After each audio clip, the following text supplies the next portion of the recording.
back, the London Classic Car Show. And if you weren't here before, this year we have something a little bit different. We've selected about 10 cars and we call it Car Stories. What we're going to do is we're going to have different cars here. We're going to have owners, designers, developers. We're going to have restorers, and we're going to talk about cars. Everyone loves cars. We're here because we love cars, but the best bit is the stories behind all of these cars. Behind me, the Aston Martin Vanquish 25, and I have two of the best people to tell you and to talk to you and to talk to me about this car. I've got Ian Callum and Adam Donfrancesco from Callum Designs. Come and join me up here on stage next to the fabulous Aston Martin Vanquish 25. Did you start my timer? I don't want to run over because I get in trouble if I do. And this is going to be a long chat because, you know, we have lots to talk about. Ian, Adam, welcome to the stage. Thank you. I don't know where to start. Well, let's start with the car behind us. Yeah, absolutely. We, as you know, I did the car originally way back in 1997 or something. Well, you say, Quite a while ago. I know. Well, just in case you didn't know, you weren't even born this then. is the man that designed the Aston Martin Vanquish about 25 years ago, amongst others. You'd think he designed an RS200 as well, maybe along the way? 200, yeah, Escort, a few Astons, and a few Jags. And a Ford Puma. And a Ford Puma, of course, let's not forget Ford Puma. So 25 years later, you designed this car. It is still one of the best looking Astons. Thank you. I'm not Yes, saying that because you're here. no, it's certainly one of my favourites, I have to say. And this started because I decided to buy a car that I designed. They don't give you them, ever. Really? No, never. You have to buy your own. And so I decided to buy one of these because it really was one of my favourites. It was a very spontaneous design. It happened very quickly. There were very few people involved in the process. That's often better. And when I got it home, I thought, I need to change it because that's what I do. I'm not into originality, as many people know. So I decided to redesign it and restyle it, reshape it, just subtly to get it to where I think it should be for today, make it modern. That's amazing. So I'm really curious. So you designed the car 25 years ago for Aston Martin. You come back to it now. When the first time you looked at it, did you think to yourself, "Oh, look, I could have done this better"? Or is it now? Is it great? Is it a complete free hand? Now there is no board of directors. Now you can do whatever you like. You are the board. Well, here he is. Here's your board. Here's my board. I have to keep on the straight and narrow. Or else he goes crazy. It's actually a bit of both, actually. You know, it's a little bit about your own ability, it's a little bit what you can and can't do at the time. Often that's driven by cost. Because it's a limited edition, we can do things to it that are more available to us, especially 3D printing and such like. But also my ability has got better in that time. I could see what was wrong with it, and therefore I could go back and address those things, which includes, incidentally, much to Adam's credit, getting the stance of the car right. If you look at the existing one, it's a bit narrow tracked. It doesn't sit exactly as it should do. Now it sits as perfect as we can make it. So that's something that I learned. So obviously that you've and correct me if I'm wrong, you've looked after all of the design of the car then and now, and Adam is here with you, and he's looked after he's looked after the driving capabilities, the dynamics. It's not just a body, it's not just design, it goes much further than that, this car. It's a very deep car, actually. It's very important to me as well. It's a very deep car. Yeah, I mean, we really wanted to make the thing complete package. So the engineering, the way it drives, the way you sit in the car, the way you're communicating with the car is really important. And that sort of manifests itself with the elements of engineering that we put into the car. Performance increase in the engine, suspension work, full development on chassis suspension, anti-roll bars, really to get a bit more connection in the car. And he takes it test driving around the Warwickshire roads. And I have to go with him because I like to have two people in it to make sure the weight's right. My goodness. He's a good driver. But scary. I'm not so sure. On a racetrack, of course. Yeah, not on the public roads. No. Only keeping to the speed limits, right? Absolutely, always. So let's just look at the car for a second. So you founded Callum Design, you designed the car, you've put together a team around you, and you started, I was just saying before, I imagine you guys in your office in a white room, and I imagine that you've got this clean desk, and everyone gets together, and the four of you get together and think, right, how are we going to make this car better? Just do whatever we like. Is that how it works? Is that what you do? It's a little bit like that, yes. You know, we have a free range. Of course, you have to get into the business case, the financials, which is all very boring, but it has to be done. And once we get through all that, we'll see what we can afford to do and what we can't. That's really the determining factor. And we've got a free hand, and I'm going to fix things, which always frustrated me with this car. Oh, really? Yeah. Oh, I mean, give us one example. Well, I'll give you an example. For instance, are there any Aston Martin Vanquish owners here? Was there any from Aston Martin? Is anyone from Aston Martin here? Yeah. No one. Well, We're going to tell you something you can correct in your car. The tail lamps were never as I wanted them because they're not modern technology, of course. They didn't quite have the same feel, so we got modern tail lamps. But little things like this, what we call the window surround, the DLO, the daylight opening surround. This is made of carbon now. The original one is made of a group of parts off the Jaguar XK. They're all cut and put together. And if you look at a current car, you'll see it's all a bit bitsy, and it's not quite right. The door mirrors were off, I call them boxing gloves, were off the Jaguar XK as well. Boxing gloves. They do look like boxing gloves. And so we've redesigned the mirror, and these are our unique mirrors. This is no small feat. We've designed mirrors to suit this car, and they will only go on this car. Wow. And the headlamp technology, of course, is bang up to date. And so it's all these details, and the inside has been completely redone. You know, right down to the seat design, the dashboard design. So it's got everything. different seat designs. It does, yes. Amazing. So we've gone into every detail that at the time was a little bit of frustration because of there wasn't the investment, perhaps, in a car that is maybe could have had, and also because I could do a better job. Hopefully. Hopefully. Well, time will tell. I think it's great that, you know, today it seems to be the trend, or there's quite a lot of cars. I call them cars reimagined.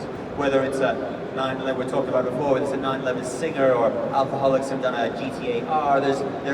But to have, you know, the people, or you, the man behind the car, leading the project to improve his own car, I think it gives it just so much more credibility, and it's a real sort of story. Now, it's an indulgence, actually. Is it indulgence? Is that what it is? It's indulgence. Pure indulgence on my part. But you're right, it's quite a unique story. There's no other person in the world that I know of that has actually revisited his own creation to make it even better. Yeah, and the nice thing is I've got quite a big back catalogue, so maybe I'll keep busy for the next 10 years redoing them all. But yeah, no, it's very satisfying to go back and reinvent things that you felt were right at the time. As I said to you earlier, you know, when you're a designer and you realise after a few years why you're there and what you're doing, you also very quickly realise, as should do, that anything you do next will be better. And if it's not, you should give up. And so I've lived with that philosophy all my life. Anything you do next has to be better than what you've just done. No matter how much you think you've done the best job possible, you know it's not. And is that the same from dynamics as well? So every time you develop a car, you develop you're at Aston Martin, the GT12. I think you're at Noble developing the race. Like, is that the same thing? Like you think that car can just be better. I can make it better. Absolutely. I think you're always learning with these projects, and sometimes you push the boundaries in some directions, and sometimes you look back and go, okay, I think we're going to change that because it didn't quite work out as you wanted. So, you know, the benefit, that's I guess the benefit of experience. Ian's got more than I have, but thanks. Is that an age thing? It was veiled, but yeah, you know, we're constantly looking to improve on what we've done before, for sure. And again, having the freedom of your own business to do this, it really gives you a flexibility to deliver these kind of niche products. And now tell me, so the grand master plan is that there'll be 25. It's a Vanquish 25. Why is it a Vanquish 25? I'll let you answer that instead of me answering it for you. It's 25 years, thank you. Yeah, it's 25 years. 25 years since you designed the car, and pen to paper. Also, it fits the business case, the truth be known. There we go. That's reality. And there'll be 25 cars. There'll be 25 cars. And also, it's important to note that we will not be selling off the components of it to other Vanquish owners. It will come on this car, or not at all. So if you want a tail lamp for your Vanquish, you're not getting one. Sorry about that. Unless you buy this one. Well, I was going to say, you can buy the tail lamp, the car comes free. You can have one if you buy the car. And another, so how many changes? First of all, tell me, how many, you know how many? Or it's just too many to count? Yeah, there are hundreds of changes. It's over 100 changes. Think about it, from the interior to underbody and chassis and brakes and bearing pack. So, you know, it's a sort of it's quite a big job. And we scratch the surface, and then you decide we need to change that, we need to change that, we'd like to change that, and then yeah, it's a bit endless in that respect. And I'll give you the impossible question. What is your, what do you say, favorite, or what is your best little upgrade? What's your favorite little tweak that you've made? Oh no, I was going to say that was my favorite, but I'll let you tell everyone. Well, actually, no, we've been very fortunate. We've been working with other British brands. We work with Braymont watches who have designed the dials for us, and I let them design the dials so they get their flavour. We've also got the Braymont clock, which goes in the car. It's a mechanical clock, so if you don't drive the car long enough, it will stop. So you've got to drive the car. That clips into the dashboard, so it's proper mechanical. We've also been working with Mulberry, so we have a Mulberry bag in the car, which has been designed to my fragmented tartan, as I call it. I'm allowed that indulgence. So inside the pattern is almost like a kind of a plaid, but it's very broken. And so we work with Mulberry in that. So my favourite parts are the touches that we can enjoy that are not that obvious. Right. And actually, my favourite part is probably the fact I've finally managed to fix the trim and the doors. this trim here. Always frustrating. Is it always frustrating? Oh, terrible. All these years, really. And the door mirrors. And the door mirrors. But you can't get them if you have a Vanquish. You have to buy the car. Yes. Just a reminder. I love this Bremont watch. I think it's great. It's a mechanical watch, and it clips into the dashboard in the center of the car. I think it's such a nice touch. I mean, I said I could actually. It's such a nice watch. I would wear it as my everyday watch. That's how good it is. I'm sure we could organise something. Organise that. Do I have to buy a car as well? You have to buy the car. I have to buy a car. Everything is possible as long as we buy the car. And what was inevitable question? You obviously many years at Aston Martin. Some amazing designs. Thank you. It's actually quite touching. We were walking down, and there was sort of people pointing at Ian saying, "Oh, is that him? Is that him?" I was like, "Oh, is it?" So it's obviously quite famous. I'm sort of, flustered to be up here with you. But Aston Martin is a big old machine. What happened when you guys turned up? Did you did you sort of turn up at the front door and say, "Hi guys, remember me? And both of you. Do you remember me? I developed the GT8, GT12. Remember me? I designed a bunch of cars. We're going to take your car and make it better." Does Aston say, "Oh yeah, of course," or do they say, Well, it was a little like that. Of course, most of the incumbents of Aston weren't there when I did this car, so they could quite freely admit perhaps it wasn't as good as it maybe could have been. But no, they were very gracious about it, and I know Andy Palmer and Simon Scroll was an old friend of mine who was there at the time. And they were very gracious and respected the fact that my time there was good, positive, and they felt quite at ease about allowing me to do this. It's fantastic to get the support from the guys. Yeah, that's been very useful. It's a real sign. Which is unusual for a car company to be that gracious, because it can be quite tough about these things. Yeah, we were saying before that I would imagine that we joked that if you'd call, I mean, I said Maserati or Ferrari and said, "Hi, I'm gonna take you a 355, your Ferrari 355." It wasn't quite so good. I'm going to make it really good now. I can imagine Ferrari you would have had a lawyer's letter on your desk, So Possibly. to have We could do a better job though. Because, here we go. But to have the approval from the manufacturer, from Aston Martin, I think that says a lot about the project and the people that you've got involved. Now, one of the things that I'm sort of fascinated about. So it's a small team. Do you have a small team, or is it a big team? No, it's a small team ultimately. Yeah, I think we've got about 20 people at the moment, so it's as big as it's been for a while. So 20 people working. I mean, I'm sure you have lots of different projects. This is just. We have a few projects, yes. This is the pet project. This is the one that we've started off with. This is the major project. This is the major project. And tell us. So where does the car come together? How does the car come together? So you decide on what to change. I guess you make some sketches. You've got to get parts manufactured. Who puts it all together? Who drives? What, you drive it? You put it together? Yeah, just by yourself? Yes, I do. Yeah, I had long hair before this project, but we have a base in Warwick, a fantastic facility with a studio and workshop. We got some world-class technicians that help us strip repair the development cars. We've been running around doing the development. So we're really equipped to do these type of small projects. So all of this car is actually built in your premises by you guys. You are there every day overseeing you know, Yeah, the absolutely, build, the mechanics, the modifications to make sure that, you know, the fit is right. So you follow all of that. You're hands-on that way. Very much hands-on. It's always been one of my aims, and you know, this part of my life to be involved in not just the design and the shape process, but also the making of it. I love making things. I really do. I think we all do. Absolutely. It's a human nature to want to see something through to the end. So it's important, at least for this project. We don't make all the components. They come from outside, but we police them, we manage them. And if you were to be in our workshop now, we've got about 3 or 4 Vanquishes in states of disrepair, being ripped apart. It's quite an eyeful, actually, to see them being pulled to pieces. But that's what we do. We rebuild every car to a specific colour. That's great. This is a car, sort of a car. Can you call it? I don't know. It's car zero. Car zero. That's what you call it in your world.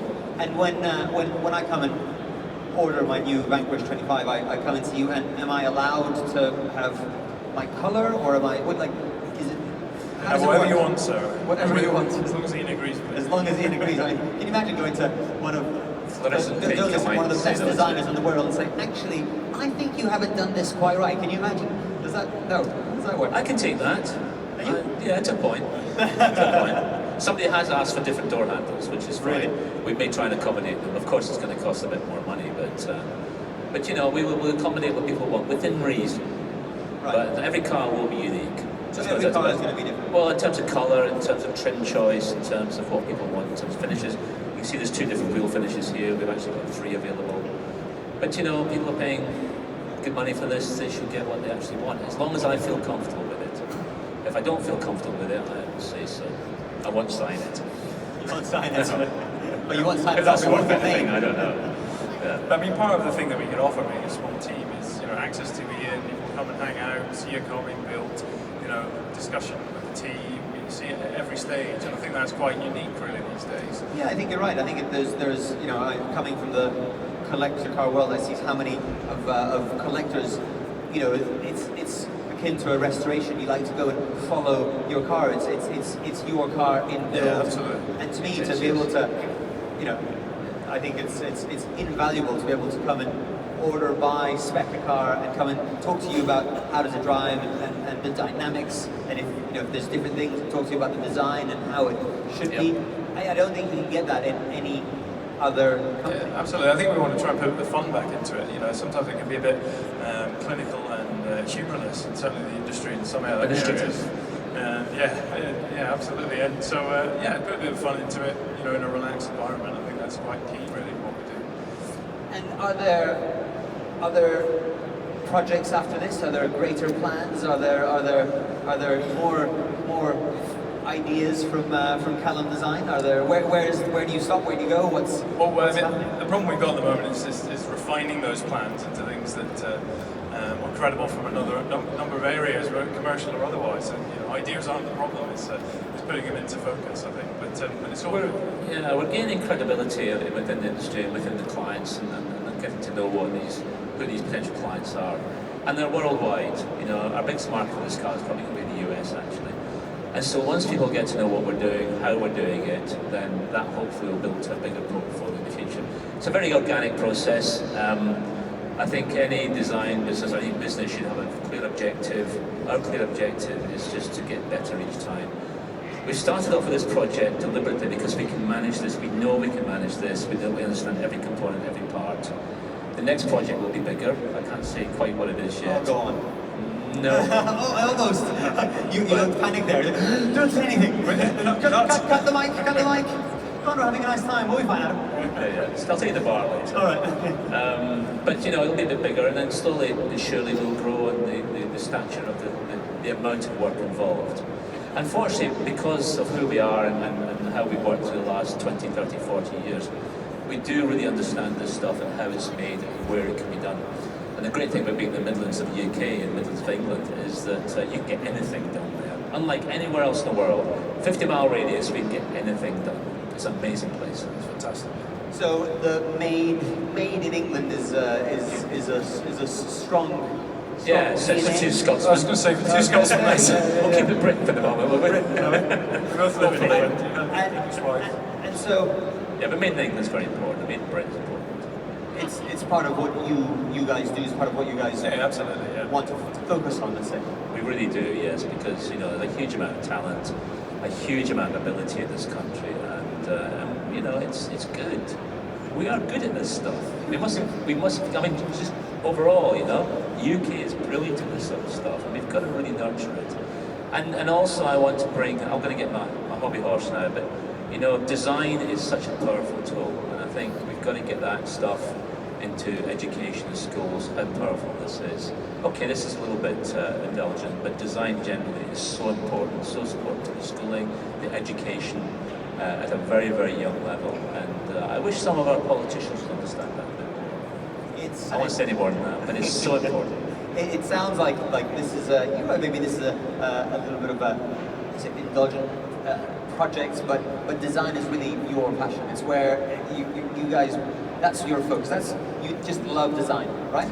I love design, and we've done this because primarily I want to design things. You may remember I did a Mark II a number of years ago. It's because I wanted to. There's no monetary value in it. It cost me a fortune actually, but it's because I wanted to design it. That's the love and the passion that we have, is creating things. And you start off with a pencil and paper, and you end up with this. I mean, how more satisfying can it be? So last question, and then I'm going to let you go. You both come from big manufacturers. You've both worked with Astons, and